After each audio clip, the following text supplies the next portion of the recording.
I never expected you to be hoarding like that. After all, we're a married couple. There's no reason I shouldn't utilize our shared assets. It's even worse to hide it while looking down on me. My husband and mother-in-law continued to talk as they pleased, and I grew increasingly disgusted with them. Finally, I decided to confront them with reality. By the way, have you checked the name on the passbook? I interjected, exasperated. My name is Lillian, and I'm turning 42 this year. I've been married for 17 years, and before that, I worked at a company. After getting married, I quit my job and started working part-time at a local supermarket. I met my husband Easton at work, and at the time, I thought he was an ordinary and kind man. That perception changed about 6 months into our marriage. One day, while I was preparing dinner, my mother-in-law suddenly visited our house without any notice. My husband hadn't come home from work yet, and I thought there might be some urgent matters, so I let her in. As soon as she saw the living room, she let out a big sigh. "Lillian, you've been idly watching TV until this hour. My son Easton is still working hard, sweating at his job. Don't you feel sorry?" she scolded. Yes, I did have the TV on, but until a moment ago, I had been preparing dinner in the kitchen. You might say I'm lazing around, but I finished my housework in the morning and I just returned from shopping after my part-time job. I replied, irritated but trying to maintain composure. She ostentatiously snorted, went into the kitchen, and started finding fault with dinner. "Oh dear, is this all we have for dinner today? Poor Easton working so hard. I've planned for curry and salad today. The salad is in the fridge. How could you let Easton eat such a half-baked meal? I wonder what you've learned at home," she'd insulted, not just targeting me, but also my parents. Finally losing my patience, I asked a bit harshly, "Didn't you need something?" My mother-in-law opened her eyes wide in fox innocence. "Oh my, don't get so mad just because I looked at dinner. What do you need then?" I retorted, exasperated. "It's not what do you need. Don't you think you should offer something to your mother-in-law who was kindly visited?" "Excuse me, you're such an inconsiderate person," she chastised, settling heavily on the sofa to watch TV. I served her tea, but she complained about everything, including the taste, saying it was cheap. Back then, I was young and avoiding arguments with my husband's mother, wondering if I should be considerate to her. However, taking advantage of the fact that neither my husband nor I said anything, my mother-in-law began to frequently visit our home, constantly complaining about my cleanliness, laziness, and lack of discipline. After being criticized at every turn, I was truly at my wit's end and decided to consult my husband about his mother. "Hey, could you ask your mom to reduce the number of times she comes to our house?" I pleaded. "Why is it that much of a bother when mom comes over? You've seen it, haven't you? No matter how much I work on the house or cooking, your mom keeps complaining about me," I explained. "Well, that's because mom wants you, Lillian, to work harder, so she gets tough. I'm doing my best, but if she comes over without notice, I struggle to prepare dinner properly. If it bothers you, speak up for yourself. But remember, mom cares about us too." Throughout, my husband remained indifferent. No matter how much effort I put into cleaning or cooking, my mother-in-law would nitpick, never once praising me. Once the vegetables my mother-in-law brought were clearly close to expiration, so I used them for dinner. She conspicuously scoffed at serving such withered vegetables to her son and herself. That moment, I realized she just wanted to bully me. Persistently criticized, I consulted my father-in-law. When I explained the difficulty of preparing meals for my mother-in-law and the problem of her frequent unannounced visits, he seemed unaware and politely apologized. "I thought she was going out to dinner with friends. I didn't realize she was bothering you, Lillian. I'm sorry," he said. "It's not something for you to apologize for. I've been giving her money for meals, assuming she was dining out, but she hasn't been taking it," I replied. "Unfortunately, no. I'm really sorry." My father-in-law apologized repeatedly. He promised to speak sternly to my mother-in-law, and I thought that would be enough. But then I received a phone call filled with scathing remarks from my mother-in-law. "Hello, you're really uncouth, tattling to my husband like that. I've been going out of my way to check on you, and I didn't expect you to repay my kindness with such ingratitude." "That's not true. I'm not repaying kindness with ingratitude. You should be the one apologizing. It's audacious to claim you're inconvenienced. I'm educating you in areas where your upbringing was lacking. You should be grateful," my mother-in-law asserted. "I understand what you're saying, but it is inconvenient when you show up without notice. Shouldn't a mother need to make an appointment to visit her own son's house? My parents wouldn't do that, I countered. How brazen you are as a daughter-in-law. You should adapt to the rules of your husband's family, no matter what, she retorted, growing increasingly heated until she was yelling so loud I couldn't understand her. And then she hung up. I suspected she called during my father-in-law's absence, so I hesitated to consult him again, fearing more of the same. Despite a slight decrease in frequency, my mother-in-law persisted in visiting our home. My husband, finding solace in complaining about work to her and receiving her sympathy, showed no signs of persuading her to stop the visits anytime soon. Witnessing his attitude, my mother-in-law became even more cheerful, and they both began to blame me. Lillian, you don't show enough respect to Mom, my husband chimed in. That's right, Easton, tell her more. I'm only getting a small allowance even though I'm the one earning the money, my mother-in-law complained. They continued to eat the meals I prepared while complaining about them, chatting and laughing in the living room I had just cleaned. When washing the dishes, my husband would demand, "At least prepare the bath," expecting me to get everything ready from bath towels to his pajamas. My mother-in-law didn't reprimand him, but instead sided with him, saying, "Poor thing, having such an inconsiderate wife." I consulted with my father-in-law again, receiving yet another profuse apology. But I was exhausted with the fact that my mother-in-law's actions remained unchanged. Days passed in the same manner until one day, I noticed that a necklace handed down to me by my own mother was missing. When I asked my husband, he claimed he didn't know and coldly dismissed me with, "You probably lost it due to your own carelessness. It was supposed to be in my drawer." The truth came out when my mother-in-law visited our home again during dinner time. Mother-in-law, that necklace," I started, but she interrupted me. "Oh dear, it's quite disgraceful to desire something someone else is wearing," she retorted, wearing the very necklace I had lost. It had a unique, unusual design with a peculiar ornament, unmistakable to me.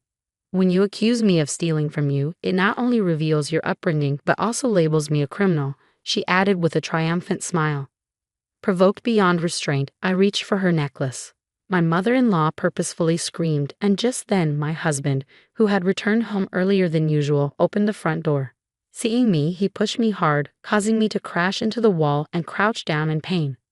He then turned to me, accusing, "Just like Mom said, you've been bullying her while I'm not here, haven't you?" "That's right, Easton. Lillian is really terrible," my mother-in-law chimed in. "I just wanted to get along." "No, listen, the necklace your mother is wearing is the one I said I lost. I don't want to hear any excuses," I pleaded. "Mom, let's eat out tonight. You better reflect on your actions," my husband declared, pulling my mother-in-law away. "Such a sweet boy, Easton really is a good son," she praised, leaving with my husband. The shock of not being able to retrieve my necklace, along with the anger towards my husband for siding with my mother-in-law without even listening to me, made my pent-up frustrations explode. That same day, I decided to take revenge. Once again, I had a talk with my father-in-law. While he apologized to me, he listened attentively to my story. I discovered that he was also fed up with my mother-in-law's outrageous behavior. During this conversation, I decided to devise a plan. When my mother-in-law, as usual, came to our house without learning her lesson, flaunting the necklace and enjoying my reaction, I deliberately told her, "I forgot to buy something. Could you look after the house for a bit?" Normally, she would have retorted with something scathing. But this time, she smiled sweetly and agreed, saying, "Of course. Why don't you take your time? You're always busy with housework." "Thank you." Leaving my mother-in-law at home, I went out alone to the supermarket parking lot, holding my pounding heart, testing the malice of those close to me. If I could get definitive evidence, I could take my revenge. Yet, part of me also hoped that my mother-in-law and husband would reflect on their actions and change. Exactly 30 minutes later, I returned home with shopping bags. What greeted me was my mother-in-law in the living room, messily eating dinner with my husband. "Oh, you were late, so we started without you." Today's dinner was more plain than usual. "Don't you feel sorry for Mom?" my husband remarked. "But I asked mother-in-law to wash the house because I forgot to buy something," I interjected. "No more excuses. Be careful next time," my husband retorted, acting even more arrogant because of my mother-in-law's presence. I couldn't help but sigh, looking at the pot with only bits of vegetables left. I felt more disgusted than angry at my husband, who didn't even think to leave some food for me. I realized there was likely no future where these two would reflect on their actions. After cleaning up dinner, I checked what happened to the trap. As expected, it seemed like the trap had been set off. Seeing it, my husband smirked, mocking me, looking uglier than ever. His triumphant smile resembled my mother-in-law's when she showed off the necklace. I couldn't help but laugh, realizing that the day of revenge came sooner than I thought. On my husband's day off, both him and my mother-in-law called me to the living room. Seeing the two of them in high spirits, I sat across from them, pretending to know nothing. "Hey, why didn't you tell us? What are you talking about?" I feigned innocence. "About the bank book. If you had that much money, you could have told us." "Now you can show filial pity to Mom too," my husband chided. "I don't understand what you're talking about," I replied, maintaining my composure. "Don't play dumb. We're talking about your bank book," my mother-in-law interjected. "Oh," I managed to say without showing any signs of panic. They happily started laying out the estimate papers for a single-family house on the table. "Mom and Dad, you and me, we bought a new two-family house," my husband announced. "But what do you mean? Why are you moving forward with this without me?" I questioned. "Lillian, you really do hate me, don't you? That's why you're saying you don't want to live together," my husband accused. "Hey, cut it out. You're being rude," my mother-in-law scolded him. "Who's being rude? It's far more disrespectful for you two to use my money without my permission," I retorted. "People with bad upbringing really have bad mouths," my mother-in-law snapped back. I struggled to suppress a laugh at the two of them, amazed at how terrible they truly were. I had become hardened, but my resolve to take revenge never wavered because it was these two who had molded me this way. "We found a perfect newly built property for sale, so we've already signed the contract. No matter what you say, it's too late now anyway. I didn't know you were saving up that much. Besides, we're married, so there's no reason for you to complain about using our shared property," my husband declared. "That's right. It's worse to hide it," my mother-in-law chimed in. By the way, did you check the name on the bank book?" I interrupted. The two of them froze at my words. Seeing that, I finally couldn't hold back and burst into laughter. They checked the name on the bank book and then looked at me with faces drained of blood. "What the hell is this? It's exactly what you're seeing. Why is it under our person's name?" my husband exclaimed. "I never said it was my bank book, so what does that mean?" "You stole Dad's bank book, you thief," I accused. "Who's the thief? You went out of your way to pry open a locked drawer and took it, but you were hiding it so carefully." "Oh, so it's okay to steal things that your daughter-in-law treasures? I guess that's how you were raised, mother-in-law," I retorted. "Don't talk back to Mom. You should watch your mouth," my husband interjected. "Do you know why father-in-law gave this to me?" I questioned. "Why? What are you saying?" my husband asked. "I heard from father-in-law about the reason mother-in-law has been spending so much money lately. You two took a vacation while taking time off from work, didn't you?" "Well, that's it. It seems you told the company whatever you wanted as the reason for taking time off, like I had a fever or went back to my parents' home," I revealed. I received a call from the department head and he was speechless when I told him the truth. Finally realizing their predicament, the two exchanged troubled glances. But I had no intention of forgiving them over something like this. While we were silent, the doorbell conveniently rang.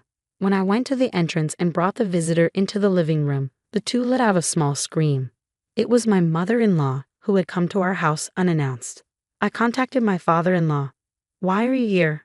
I've told you countless times not to cause trouble for Lillian," he admonished. But there are no buts." "When will you two start behaving properly, Dad?" I interjected. She had your bank book," my husband blurted out. "So what are you calling her she for?" my father-in-law retorted. "I didn't raise you to be so rude. You're old enough to know better. It's embarrassing to hear you calling Mom all the time. If you can't treasure your wife, what's the point of calling her she?" "If you say that she has treasured me too, are you saying you're not being treasured?" my husband countered. "I've been working so as not to cause you trouble, and I thought I'd manage to save a decent amount of money. I've tried my best to give you both financial freedom, allowing you to do as you please. And now you expect me to turn a blind eye to the mistreatment of your wife." Throughout this exchange, whenever they tried to make an excuse, my father-in-law would fire back tenfold until they were rendered speechless. He delivered the final blow to the two who were shrinking and hanging their heads. "By the way, about the bank book I left with Lillian," my father-in-law continued. I told her to take it as a nuisance fee because I felt bad about how much trouble you two have been causing. No matter how much I warn you, you continue. And you two even bought a house with that stolen money. What more should I do for you? The two couldn't say anything, and my mother-in-law ended up being taken home by my father-in-law. Before she left, I pointed at her neck and was able to safely recover the necklace. Seeing this, my husband guessed what had happened and forced his mother to bow her head in the now quiet living room. I handed the divorce papers to my husband, who was completely deflated. Why? What do you mean, why? He stammered. After all this, you still think we can stay married, but you're only mad at Mom. Of course I'm disgusted with you too. No, I won't divorce, he protested. Then shall we go to court? We'd have to expose everything you've done to the court and your company though, I countered. Oh yes, we've got it all on camera. You two breaking open the lock and taking the bankbook clearly shows you two desperately breaking the lock, my father-in-law added. No, you're lying. It's amazing how you can call others thieves after doing such a thing. I wonder what kind of upbringing you had, my husband exclaimed. All of that will be made public, and you'll probably have to cover the $300K you used of your father-in-law's money, my compensation, and the court fees. What are you going to do? I asked calmly. Why can you say such cruel things? You still don't get it. Should we have your father lecture again? My husband replied. I accepted the divorce papers from my dejected husband and finally became a free woman. As for the $300K I received from my father-in-law, I decided to accept it again as a nuisance and consolation fee for my ex-husband and ex-mother-in-law. Under my father-in-law's supervision, the two of them had to work tirelessly to repay him a total of 60 million yen. Later, I received an email from my ex-husband to a free email address, seemingly asking for reconciliation, but I ignored and deleted it. Thanks to being free from my source of stress, my health has improved, and I'm spending my time freely with the money I received from my father-in-law.